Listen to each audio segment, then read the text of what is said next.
Welcome to another episode of Rectec Reels. I'm Henna, Commercial Success Manager here at Rectec, and joining me today is Dr. Maya Huber from TaTiO, and we're going to be talking about skills-based hiring. So Maya, if you'd like to introduce yourself. Sure, Henna, thank you for having me. So I'm Dr. Maya Huber, CEO and co-founder of TaTiO. TaTiO is the virtual job simulation platform where we enable job seekers and candidates to be tested based on their skills. So it's a cool gamified experience of jobs that you can do across the recruiting funnel to drive better qualification and better results. I also hold a PhD. My expertise is the future of work and job analysis, which is, I think, on the spot, we're talking about skill-based hiring. So I'm excited about it, the conversation today. Great. Yeah, it's safe to say that if I was going to be talking to anyone about skills-based hiring, you're a very good place to start. So Maya, with obviously all of your experience and everything that TaTiO has been getting up to at the moment, what would you say that you're finding is some of the most common challenges that recruiters are facing at the moment when trying to actually implement skills-based hiring? So first of all, I must tell you that we see an increase with conversation about skill-based hiring recently.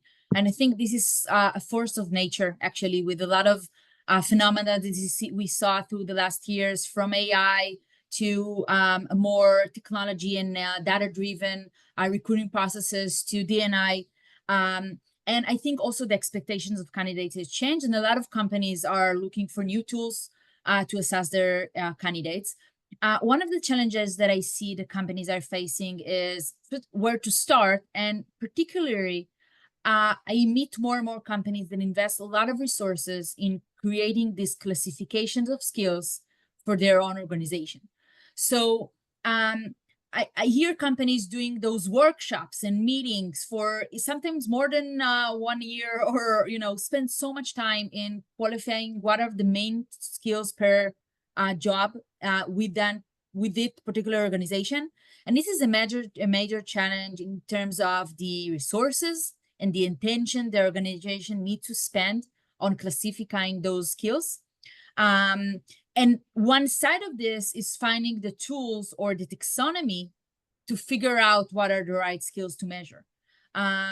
So I see this is a major challenge, and sometimes companies are stuck in this phase for a long period of time before even have it in front, skill-based hiring method in front of their employees or new talent pool. So I think this is the major one.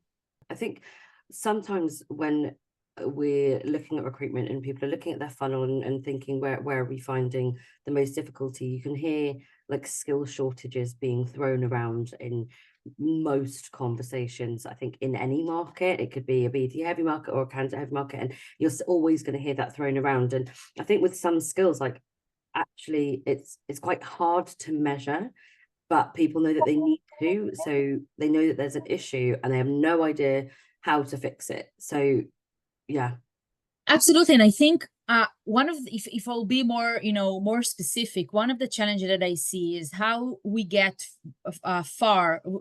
we move from those big words like team player, creativity, innovation, and understand how those skills are represented in those particular jobs within your organization, because creativity looks different in different positions. yeah.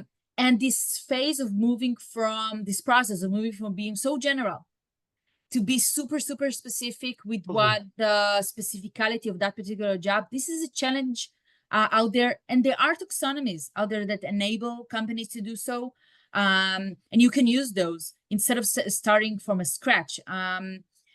So I think, this is the major challenge, because once you're doing that, when you understand what you really need, of course, it's easier to find tools to assess us. This is another challenge. But first step, and most of the times being spent right now with companies, is those debates of what is the most crucial skills that are relevant per position. This is a major resources that being spent over this. I can absolutely imagine. And you're having conversations like that all of the time when people are stuck, because obviously you're the pros. So what are some of the challenges that you would be, sorry, not challenges, what are some of the solutions that you would say that you are discussing with them at the minute?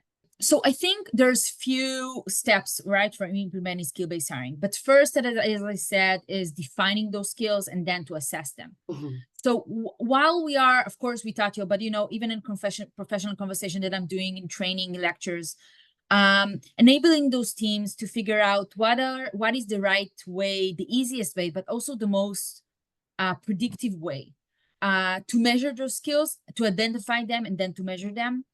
Not getting too complex or over the top with expectations of skills, and remember that this is an on process. This is not a one-time thing that you do. For workforce will be changed. For some companies, they start in one place, defining even one or two positions, and then expand from there. So Mhm. the main conversation right now will be, first, what type of taxonomy do we use? Either we create our own or use something from the market of the classification of those skills. And then the other conversation is how to assess those skills. And this is a major challenge because one of the things that we see currently, and this is also a conversation mixed with AI, the taxonomies and the work and the assessment tools that out there are all based on text.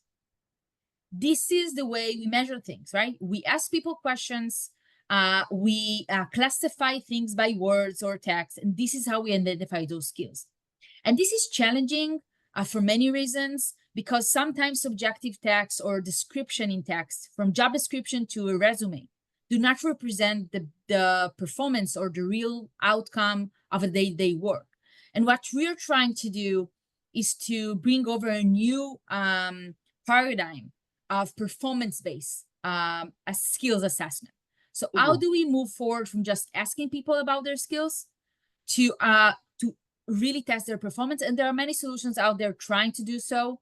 And I think this is the new era of HR. When we move forward, not just, just asking people, is getting more and more closer, and technology enable us to do so, to real life scenarios that represent the day-to-day of work, and enable us to narrow the gap, both sides, recruiting side and a job seeker side, to narrow the gap of uncertainty and to qualify those skills in a different way. It's a really difficult place to start, because even in some of the things that you've said, I'd never even thought about going down that sort of angle and that sort of route. So, and I'm not actively recruiting or kind of trying to implement skills-based hiring. So I can only imagine when there is so many conversations that are going on internally about trying to implement this, and there's lots of chefs in the kitchen. It's very hard. So what advice would you give to anybody watching this who's looking to start exploring the idea of skills-based hiring? I will try to make it as simple as possible.